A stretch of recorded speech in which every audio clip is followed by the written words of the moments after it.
Bonjour à tous. Donc aujourd'hui nous allons faire une vidéo du cours pour cette première semaine de confinement. Donc certains élèves ont réussi à mettre les titres du nouveau thème que nous allons commencer.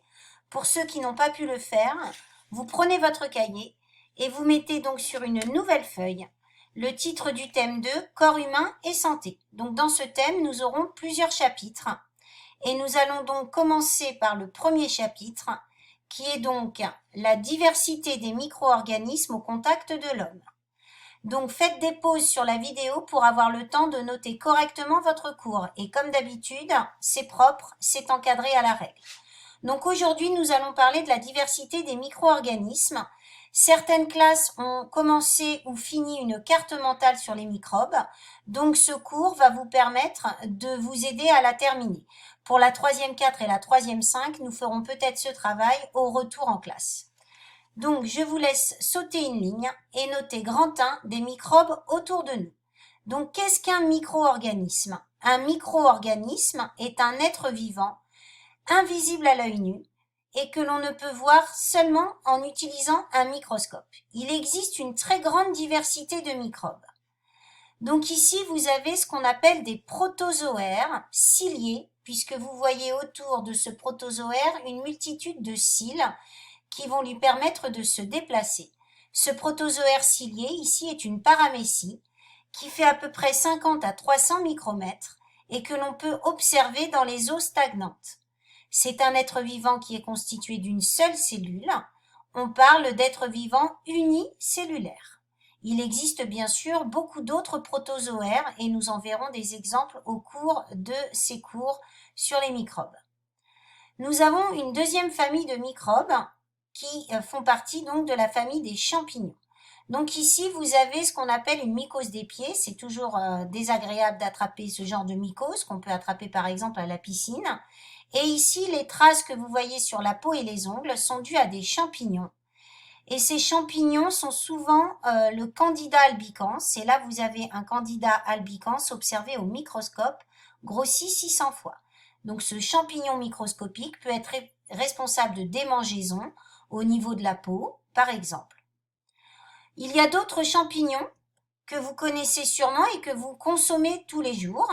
Donc certains mangent du fromage et dans le fromage il y a de nombreuses moisissures. C'est le cas ici du roquefort. Et si vous laissez un morceau de pain humide à l'air libre, des moisissures également vont se développer.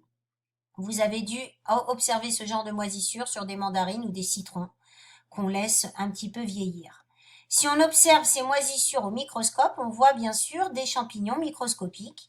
Ici, vous avez le Penicillium roqueforti, multiplié par 40, grossi 40 fois, qu'on observe ici dans les trous, qui est donc bleu-vert. Et ici, vous avez donc des petits pénicilliums de moisissure du pain. Il y a des moisissures que vous consommez tous les jours. C'est celles que nous mettons dans le pain et que l'on nomme des levures. Ici, vous avez la levure de boulanger qui est introduite dans la pâte à pain. Sans cette levure, votre pâte à pain ne gonflerait pas. Donc, quand vous mangez du pain, quand vous mangez des brioches, vous mangez donc des champignons microscopiques.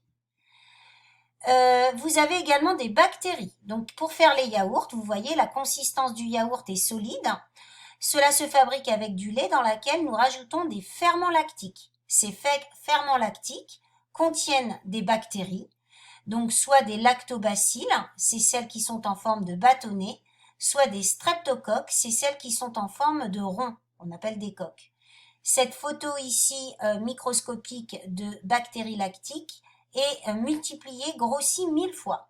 Donc une bactérie fait de 1 à 10 micromètres.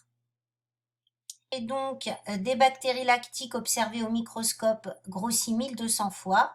Vous voyez donc très bien les bactéries en forme de bâtonnets qu'on appellera des bacilles. Et ici des bactéries en forme de coque qu'on appellera donc des bactéries sphériques, des streptocoques. Ces bactéries, bien sûr, sont bénéfiques pour l'homme puisqu'elles nous permettent de fabriquer des aliments très utiles puisqu'on les consomme quasiment tous les jours. Il existe des bactéries malheureusement qui ne sont pas du tout bénéfiques. C'est le cas de la bactérie Listeria qui elle est en forme de bâtonnet. Vous le voyez ici sur cette photo microscopique, la grossit 1500 fois. Et ces bactéries sont responsables des intoxications alimentaires. Donc la dame ici est en train de vérifier l'état du jambon sous vide, puisque si on consomme un aliment infecté par cette bactérie, nous sommes contaminés, nous avons donc vraiment des gros soucis et certaines personnes peuvent décéder de ce qu'on appelle la listériose. Ici, vous avez également une bactérie qui se développe au niveau d'une plaie infectée. Donc, si on ne désinfecte pas cette plaie, l'infection commence et vous voyez ce petit panari qui est en train de se développer.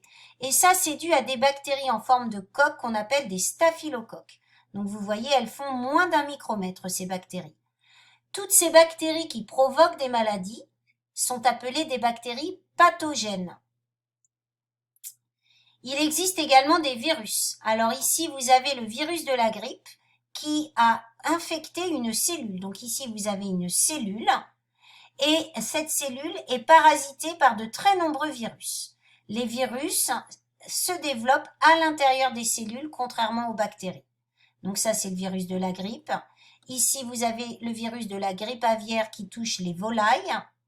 Et ici, vous avez le virus du sida, qui est donc à la surface d'une cellule, qui est un globule blanc. Donc ici, on a une cellule infectée par le virus du sida. Tous les virus sont pathogènes. Bien sûr, on parlera du coronavirus dans l'activité suivante. Donc, vous allez noter sur votre cahier le bilan. Les micro-organismes, appelés aussi microbes, sont invisibles à l'œil nu. Ils sont présents partout. Vous trouvez des microbes partout, sur vos cheveux, sur votre peau, sur les tables. Partout, partout. Certains sont inoffensifs et peuvent être utiles à l'homme. C'est le cas des levures que l'on met dans le pain, des bactéries lactiques du yaourt. D'autres sont pathogènes. Ils peuvent provoquer des maladies, comme les virus et certaines bactéries. Donc nous allons voir maintenant qu'il existe de très nombreux microbes à l'intérieur du corps humain. Donc vous sautez une ligne, grande 2, vous notez donc des microbes à l'intérieur du corps humain. Donc ici, nous avons donc le corps humain et nous avons des micro-organismes qui sont naturellement présents sur la peau et les muqueuses. Donc vous avez la répartition de différentes bactéries dans le corps humain. Par exemple, sur votre peau, ça a été grossi 600 fois, il y a 10 puissance 12 bactéries qui sont présentes sur la peau. Donc une très grande quantité de bactéries présentes sur la peau. À l'intérieur de votre intestin, vous avez également de très nombreuses bactéries, 10 puissance 13.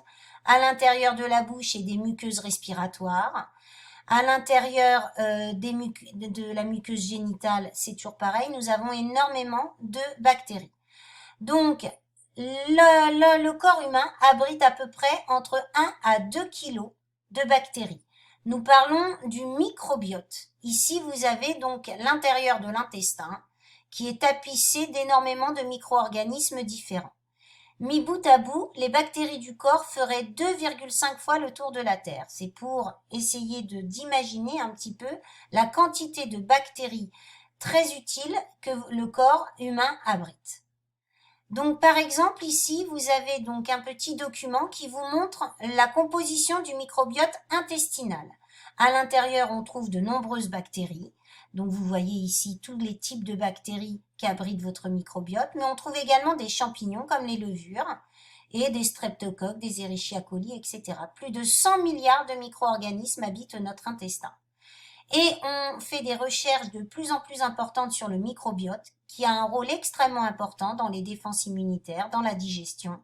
Donc ce microbiote doit être absolument protégé. On le protège en faisant attention à notre hygiène. On n'utilise pas de savon trop violent, trop agressif, et on fait attention à notre nourriture parce que le microbiote a besoin d'une nourriture équilibrée, riche en fibres, comme les légumes et les fruits. Donc, vous avez un exercice à faire sur le microbiote. Donc, un petit texte à lire, vous devez vous informer à partir d'un texte et d'une expérience. Donc, n'oubliez pas d'être précis, de rédiger des phrases précises. Et vous devez expliquer les résultats de cette expérience. Donc, vous collez votre feuille et gardez la même démarche que celle que nous utilisons depuis toujours en SVT. Quand on observe des résultats d'expérience, on commence donc par observer les résultats. Donc, vous comparez ici les deux individus et ensuite, évidemment, on en déduit des informations. Donc, toutes les informations sont déduites de cette expérience et du texte qui est à gauche. Une fois que vous avez donc fini cet exercice sur le microbiote, vous sautez une ligne et je vous demande donc de noter le bilan qui est donc ici. Notre organisme abrite en permanence une grande diversité de micro-organismes, bactéries et champignons présents sur la peau, dans les voies digestives, génitales et respiratoires. Il constitue le microbiote. Ce microbiote joue un rôle essentiel dans la digestion et dans la protection de l'organisme en empêchant la multiplication des microbes pathogènes. Donc cette vidéo est terminée. Maintenant, vous allez devoir aller sur Pronote ou prendre le document que je vous ai distribué en classe et aller donc regarder le Geniali qui est en lien sur Pronote. Donc ici, vous avez le Geniali et on vous demande d'étudier 4 maladies. Vous avez donc un tableau à remplir sur Yersinia pestis, sur SARS-CoV-2, donc CoV-2 en ce moment, le coronavirus, Candida, donc on a déjà parlé de ce champignon, et Plasmodium qui est un protozoaire, on a déjà parlé des protozoaires. Donc je vous demande de compléter le croquis. À chaque fois, vous cliquez donc sur le micro-organisme, on vous dit quelle est la maladie que ce micro-organisme provoque. On vous donne une répartition de la première épidémie. Vous avez quelques vidéos à regarder. Ensuite, évidemment, vous faites des allers-retours entre les différentes pages et essayez vraiment de bien compléter ce tableau. Une fois que vous avez complété votre tableau, les classes qui doivent finir la carte mentale doivent la finir pendant les vacances. Je la récupérerai à la rentrée. C'est le cas des 3e 1 et des 3e 3. Pour les 3e 4 et 5, ne vous occupez pas de la carte mentale. Donc, le cours est terminé. Je vous souhaite à tous de bonnes vacances de Pâques. Essayez d'être sérieux, de faire le travail en temps et en heure. Donc, la semaine de la rentrée, vous serez encore en distanciel et vous aurez donc une 2e séance. À partir du 4 mai, il faudra revenir avec le cahier à jour. Donc, la séance que nous venons de faire doit être faite avant les vacances, puisqu'après les vacances, vous aurez une 2e séance. Je vous souhaite à tous de très bonnes vacances de Pâques. Ne mangez pas trop de chocolat. Protégez-vous, protégez votre famille et reposez-vous. Au revoir à tous.